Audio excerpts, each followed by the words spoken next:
नमस्कार, स्वागत है एलएनएमयू नोट्स में। ललित नारायण मिथिला यूनिवर्सिटी दरभंगा, एलएनएमयू दरभंगा ने पीजी सेशन 23 से 25 का फोर्थ सेमेस्टर का सेमेस्टर 4 का एमएमएससी एमकॉम का एग्ज़ाम फॉर्म भरने का लिंक जो है वो जारी कर दिया है। तो एग्ज़ाम फॉर्म आप जो है वो आज से भर सकते हैं। एग्ज़ाम फॉर्म भरने में सेमेस्टर 4 का एग्ज़ाम फॉर्म भरने में क्या सब जो है वो ज़रूरी होगा, मेनली जो है वो फ़ी के बारे में बात रहेगा कि कितना पैसा लग रहा होगा। उसके बाद जो सब्जेक्ट है, सब्जेक्ट डिटेल के बारे में जो है वो थोड़ा-सा बात करेंगे कि कौन-सा सब्जेक्ट आपको कैसे लेना है सेलेक्ट। 1-2 सब्जेक्ट का जो है एग्ज़ाम्पल भी हम लोग देखने वाले हैं, ठीक है? तो सबसे पहले आपको गूगल में जाके सर्च करना है lnmunotes.in, या फिर आपको आपके पास ऑफ़िशियल लिंक होगा ही, अगर किसी ग्रुप से आया होगा या फिर आपके अपने कॉलेज वाले ग्रुप में आया होगा, ठीक है? तो उसी लिंक पे आपको चले जाना है, ऑफ़िशियल वेबसाइट पे जाके लॉगिन कर लेना है। उसके बाद आपको जो है वो वीडियो थोड़ा-सा आगे बढ़ा के देख लीजिए, उसके बाद वो प्रोसेस फ़ॉलो करना है। जिसके पास लिंक नहीं है, उसके लिए बताया जा रहा है lnmunotes.in पे जो है वो आपको चले जाना है, ये सर्च कर लेना है। सर्च करने के बाद जो है वो ये वेबसाइट ओपन हो जाएगा। वेबसाइट ओपन होने के बाद थोड़ा-सा नीचे आइएगा, थोड़ा-सा नीचे आने के बाद आपको यहाँ पे दिखाई देगा पीजी सेमेस्टर 4 परीक्षा फॉर्म सेशन 23 से 25 ऐसे भरें, ठीक है? तो यहाँ पे आपको जो है वो क्लिक करना है। तो इस पोस्ट पे क्लिक करने के बाद आपको जो है वो इसमें लिंक दिखाई देगा और सारा डिटेल इसमें दिखाई देगा। ऐड आता है तो आपको क्लोज़ कर देना है, या फिर कोना में जो है वो काटने का ऑप्शन होता है। तो यहाँ पे आपको जो है वो सारा डिटेल यहाँ पे देखने को मिलेगा। डेट के बारे में बात कर लेते हैं कि कब से कब तक जो है वो एग्ज़ाम फॉर्म भर सकते हैं। तो 2 तारीख से लेके 6 तारीख तक जो है वो आप बिना फ़ाइन के साथ भर सकते हैं, ठीक है? उसके बाद और 7 और 8 तारीख को जो है वो फ़ाइन के साथ फॉर्म भर सकते हैं। 2 तारीख से 6 तारीख तक जो है वो आप क्या कर सकते हैं, बिना फ़ाइन के साथ, और 7 और 8 तारीख को फ़ाइन के साथ फॉर्म भर सकते हैं। यहाँ पे जो 10 तारीख लिखा गया है, थोड़ा-सा मिस्टेक स्क्रीन पे आपको दिख रहा होगा, इसको ठीक कर दिया जाएगा। उसके बाद आपको जो है वो फॉर्म में कुछ गलती है तो सुधार करने का डेट जो रखा गया है वो रखा गया है 9 तारीख, ठीक है? तो फॉर्म करेक्शन का डेट जो है वो 9 मई 2025 है। एग्ज़ाम जो आपका स्टार्ट होगा, थ्योरी पेपर का जो एग्ज़ाम स्टार्ट होगा सेमेस्टर 4 का सेशन 23 से 25 का 15 मई 2025 संभावित तिथि है। अभी एग्ज़ाम का रूटीन नहीं जारी किया गया है, तो एग्ज़ाम का रूटीन जब जारी होगा तो 100% फिक्स डेट जो है वो जारी किया जाएगा, जब सेंटर वगैरह जारी किया जाता है तब, ठीक है? उसके बाद एग्जामिनेशन फ़ी के बारे में बात करेंगे तो सबका जो है वो 13 से 57 से, ठीक है? 13 से 14/7 तक, 13 से लेके 14 से 7 रुपये तक जो है वो आपका एग्जामिनेशन फॉर्म का फ़ी लग सकता है। प्लस बैंक टैक्स जो है वो इसमें आप जोड़ लीजिएगा, लगभग 25 से 30 रुपये, 25 से 30 रुपये आप इसमें बैंक का टैक्स भी जोड़ लीजिए, तो इतना रुपये आपको लग जाएगा।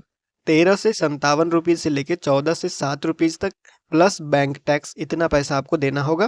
पहले आप 500-700 में जो है वो फॉर्म भर लेते थे फर्स्ट से थर्ड सेमेस्टर तक, लेकिन फोर्थ सेमेस्टर में जो है वो आपको सर्टिफिकेट, मार्कशीट, जितना भी यूनिवर्सिटी जारी करता है सबका पैसा इसी में ले लिया जाता है, इसीलिए इसका फ़ीस ज़्यादा होता है, ठीक है?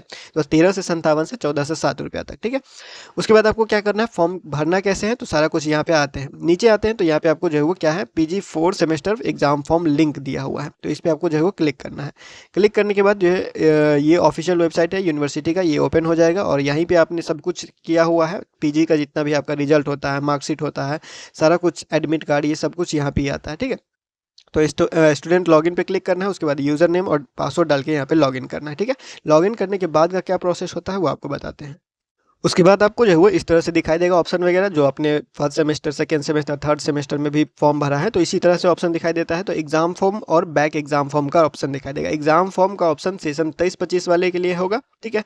और इससे पिछले सेशन, यानी से जो जिसका सेशन 22 से 24 होगा, या फिर जिसका सेशन 21 से 23 होगा, ठीक है? तो ये जो सेशन वाले स्टूडेंट होगा वो बैक एग्जाम फॉर्म भरेगा, ठीक है? और जो सेशन 23-25 वाले होगा वो एग्जाम फॉर्म भरेगा। तो बैक एग्जाम फॉर्म अगर अब अभी नहीं दिखाई दे रहा होगा किसी को, जो एक्स रेगुलर स्टूडेंट है, अगर नहीं दिखाई दे रहा होगा तो एक दिन वेट कर लीजिएगा, 2 दिन, उसके बाद जो होगा फिर से लॉगिन करके चेक कर लीजिएगा। बैक एग्जाम फॉर्म कभी कभी 1-2 दिन बाद खोला जाता है, ठीक है? तो एक्स रेगुलर जो है वो बैक एग्जाम फॉर्म पे क्लिक करेंगे और रेगुलर स्टूडेंट जो है वो एग्जाम फॉर्म पे क्लिक करेंगे। एग्जाम फॉर्म पे क्लिक करने के बाद आपको डैशबोर्ड दिखाई देगा, ये सारा कुछ, मतलब कि first semester, second semester, third semester और फोर्थ सेमेस्टर का एग्जाम फॉर्म। उसके बाद यहाँ पे फोर्थ सेमेस्टर के एग्जाम फॉर्म के सामने ये एडिट करने का आइकॉन दिखाई देगा, इसी एडिट पे जो है वो क्लिक करना है। एडिट पे क्लिक करने के बाद आपको सारा डिटेल जो है वो ऑप्शन वगैरह खुल जाएगा, application detail, academic detail, photo signature, subject और प्रीव्यू का, ये सारा कुछ ऑप्शन दिखाई देगा। आपको क्या करना है, एप्लीकेंट डिटेल पे क्लिक करना है, ठीक है? तो एप्लीकेंट डिटेल पे क्लिक करने के बाद आपका फॉर्म खुल जाएगा। फॉर्म में आपको जो भी चीज़ पहले से भरा हुआ है वो सारा कुछ भरना है, लेकिन इसमें जो है वो क्या करना है, मोबाइल नंबर और रिलीजन सेलेक्ट करने का ऑप्शन देगा, ठीक है? मोबाइल नंबर आपको भर लेना है और रिलीजन क्या है वो सिलेक्ट कर लेना है।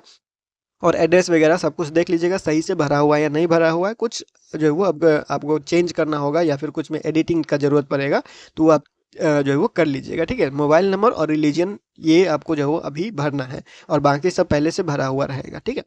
उसके बाद ये भरने के बाद आपको क्या करना है, नीचे आने के बाद सेव एंड कंटिन्यू पे क्लिक करना है। उसी पेज में सेव एंड कंटिन्यू नीचे आइएगा तो एड्रेस के नीचे सेव एंड कंटिन्यू का बटन दिखाई देगा, इस पर आपको क्लिक करना है। उसके बाद आपको जो है वो ये ग्रेजुएशन का डिटेल दिखाई देगा। नेक्स्ट पेज में आपका जो एकेडमिक डिटेल है, ग्रेजुएशन जहाँ से आप करके आए हुए थे उसका डिटेल आपको दिखाई देगा। इसमें सारा कुछ भरा हुआ है, इसमें कुछ करना नहीं है। सेव एंड कंटिन्यू पे आप जो है आपको क्लिक कर देना है, ठीक है। तो सेव एंड कंटिन्यू पे क्लिक कर देना है। उसके बाद आगे बढ़ते हैं तो यहाँ पे आपको दिखाई देगा ओके। सेव एंड कंटिन्यू पे क्लिक करने के बाद ये बोल रहा है कि सब कुछ सही है या नहीं है, तो आप चेक कर लीजिएगा, ठीक है। उसके बाद ओके कर दीजिए। ओके करने के बाद आपको फोटो और सिग्नेचर जो पहले से अपलोड है वही आपको मिलेगा, दोबारा अपलोड करने की कोई ज़रूरत नहीं है। जो आपने पहले अपलोड किया हुआ है वही अपलोड किया हुआ फोटो और सिग्नेचर मिलेगा। सेव एंड प्रोसीड पे आपको क्लिक कर देना है। आगे बढ़ते हैं तो सब्जेक्ट, अब यहाँ पे ये ऑप्शन दिखाई देगा सिलेक्ट सब्जेक्ट कॉम्बिनेशन। तो सिलेक्ट सब्जेक्ट कॉम्बिनेशन में आपको यहाँ पे 4 ऑप्शन दिखाई देगा, जिसमें एमए हिंदी 4th सेमेस्टर 23-25 जो लिखा हुआ है ये आपको सेलेक्ट कर लेना है, ठीक है। एमए हिंदी 4th सेमेस्टर 23-25 इसको आपको सेलेक्ट कर लेना है। सेलेक्ट करने के बाद यहाँ पे आपको इस तरह से दिखाई देगा, ठीक है। उसके बाद यहाँ पे क्या बोल रहा है, ये ऑप्शनल पेपर, देखिए जो सब्जेक्ट है, सब्जेक्ट के बारे में आप लोगों का जो 4th सेमेस्टर है, पीजी का जो 4th सेमेस्टर है उसमें 3 ही पेपर होता है, ठीक है। EC1 होगा, EC2 होगा और GE1 होगा, ठीक है। तो GE1 ह्यूमन राइट्स जो है वो आर्ट साइंस कॉमर्स सबके लिए, MSc MCOM MA तीनों के लिए ह्यूमन राइट्स एक ही सिलेबस मतलब एक ही पेपर रहेगा, ठीक है। 2 पेपर अलग अलग अपना अपना सब्जेक्ट का रहेगा, EC1 और EC2, ठीक है। तो EC1 यहाँ पे आप सिलेक्ट करेंगे और EC2 यहाँ पे आप सिलेक्ट करेंगे। जिसका प्रैक्टिकल होता है, जिसके सब्जेक्ट में प्रैक्टिकल होता है, जैसे साइंस वाला सब्जेक्ट में प्रैक्टिकल होता है, ठीक है। तो साइंस वाला जो सब्जेक्ट में प्रैक्टिकल होता है उसमें EC2 जो होगा वो प्रैक्टिकल होगा और EC1 जो होगा वो थ्योरी होगा, ठीक है। तो आप लोग को मेन सेलेक्ट करना होगा कि EC1 EC2 जिसका भी ऑप्शन अवेलेबल है वो सेलेक्ट करना है। क्या सेलेक्ट करना है वो हम एक दो सब्जेक्ट का एग्जांपल बता देते हैं और जो है वो आपको दिखा देते हैं। जैसे कि हिंदी का है, ठीक है। तो हिंदी का यहाँ पे देखिए क्या क्या सेलेक्ट किया गया है। तो हिंदी पे यहाँ पे जो EC1 है, ठीक है, यहाँ पे जो EC1 है, EC1 में सेलेक्ट किया गया है कहानी, ठीक है। और दूसरा EC2 जो लिखा हुआ है, EC2 में जो सेलेक्ट करना है हिंदी है, ये पीजी हिंदी के लिए बताया जा रहा है। कहानी है EC1 और EC2 में है ये जो है प्रयोजनात्मक हिंदी है, ठीक है। तो ये दोनों हो गया आप लोग का मेन पेपर, ठीक है। ये दोनों मेन पेपर हो गया जो आपके अपनी सब्जेक्ट से होगा। EC2 बहुत सारे स्टूडेंट का प्रैक्टिकल है तो यहाँ पे प्रैक्टिकल होगा और EC1 में थ्योरी होगा जो आपका सब्जेक्ट का नाम होगा, ठीक है। उसके बाद GE1 ह्यूमन राइट्स होगा, ये सब के लिए होगा। तो कुछ सब्जेक्ट का एग्जाम्पल देख लेते हैं। जैसे कुछ स्पेशल पेपर के अगर नाम कहें हम लोग तो जूलॉजी होता है। तो जूलॉजी में आपका जो है वो सेल एंड मोलिकुलर बायोलॉजी होता है। फिजिक्स होता है तो फिजिक्स में एडवांस कंडेंस मैटर फिजिक्स होता है। साइकोलॉजी है तो साइकोलॉजी में जो है वो क्लिनिकल साइकोलॉजी होगा। तो आपको क्या करना है, ये जो यहाँ पे जो ऑप्शन सेलेक्ट करने का ऑप्शन आता है, यहाँ पे 3-4 ऑप्शन आपको दिखाई देगा। उसमें अगर आपको कन्फ्यूज़न है कि कौन सा सब्जेक्ट लेना है तो कौन सा सब्जेक्ट लेना है ये आपको अपने सब्जेक्ट डिपार्टमेंट से पता चलेगा, ठीक है। सब्जेक्ट डिपार्टमेंट या अपना सिलेबस देखिएगा, पीजी का जो 4th सेमेस्टर का सिलेबस है वो सिलेबस देख लीजिएगा और सब्जेक्ट डिपार्टमेंट, अपना जो सब्जेक्ट डिपार्टमेंट है कि कौन सा सब्जेक्ट लेना है वो आपको सब्जेक्ट अपना कॉलेज वाला बताएगा, ठीक है। या फिर आप एक काम ये कर सकते हैं कि अगर किसी का इंटरनल एग्जाम हो गया है, इंटरनल एग्जाम हो गया है तो क्वेश्चन पेपर देखिएगा उसमें सब्जेक्ट का नाम लिखा हुआ है या नहीं लिखा हुआ है, ठीक है। तो ये दूसरा ऑप्शन हो गया। तीसरा ऑप्शन आपके पास ये है कि आप गेस पेपर तो लेंगे ही, ठीक है। 90% 95% आदमी जो है वो गेस पेपर तो लेगा ही। तो गेस पेपर जो आप लीजिएगा दुकान पे जाके तो गेस पेपर भी उसी सब्जेक्ट का मिलेगा जो यूनिवर्सिटी में चलता है, ठीक है। तो गेस पेपर भी आप जाके ले सकते हैं, उसमें भी सब्जेक्ट का नाम आपको मिल जाएगा। कॉलेज में जाके पूछ सकते हैं, अपने डिपार्टमेंट में या ग्रुप बना हुआ है तो मैसेज आ ही गया होगा कि क्या क्या सब्जेक्ट लेना है, ठीक है। तो यही ऑप्शन है आपके पास सब्जेक्ट लेने का। और ये EC1 और EC2 आपका मेन सब्जेक्ट रहेगा, जिसमें EC2 जिसका प्रैक्टिकल होता है उसका प्रैक्टिकल होगा और जिसका प्रैक्टिकल नहीं होता है जैसे हिस्ट्री वाला है, हिंदी वाला है, ठीक है, तो उसका EC1 और EC2 दोनों थ्योरी होगा, ठीक है। और GE1 तो सबके लिए पेपर रहेगा, यानी 300 का ही एग्जाम होने वाला है। सेमेस्टर 4 में 3 ही पेपर रहेगा। तो सब्जेक्ट के बारे में नहीं मालूम है तो गेस पेपर खरीद लीजिए, उसमें लिखा होगा, ठीक है, पहला ऑप्शन। दूसरा आप लोग का जो इंटरनल एग्जाम हुआ है उसका क्वेश्चन पेपर देखिएगा, अगर उसमें लिखा होगा तो वो भर लीजिएगा, अगर नहीं तो लास्ट वही है जो सबसे आसान ऑप्शन रहेगा। या फिर आप जो है वो बोल सकते हैं कि डिपार्टमेंट भी जाके आप कांटेक्ट कर सकते हैं या फिर डिपार्टमेंट सर को या मैडम को जो है वो मैसेज कर सकते हैं या ग्रुप में आया होगा तो वहाँ से आप सेलेक्ट कर सकते हैं, ठीक है। तो यहाँ सब कुछ सेलेक्ट करने के बाद EC1 EC2 सेलेक्ट करने के बाद सेव सेव के ऑप्शन पे क्लिक करना है। सेव के ऑप्शन पे क्लिक करने के बाद आपको प्रीव्यू दिखाई देगा। रिव्यू में देख लीजिएगा कि सब कुछ सही से भरा हुआ है या नहीं भरा हुआ। उसके बाद क्लिक हियर टू पेमेंट, यहाँ पे जो दिख रहा है option click here to payment पे जो है वो क्लिक करना है, ठीक है। उसके बाद आपको पेमेंट का पेज दिखाई देगा। पेमेंट के पेज में देखिए यहाँ पे दिखाई दे रहा है 13 से 57 रुपीज़, ठीक है। 13 57 रुपीज़ यहाँ पे दिखाई दे रहा है और यहाँ पे ऑनलाइन सेलेक्ट करना है। सेलेक्ट पेमेंट मोड में ऑनलाइन सेलेक्ट करना है। यहाँ पे क्लिक करके 13 से 57 दिखा रहा है, किसी का 14 से 7 दिखा रहा होगा, प्लस उसमें बैंक टैक्स हो जाएगा। फिर 14 से 7 दिखा रहा होगा तो उसमें भी बैंक टैक्स हो जाएगा।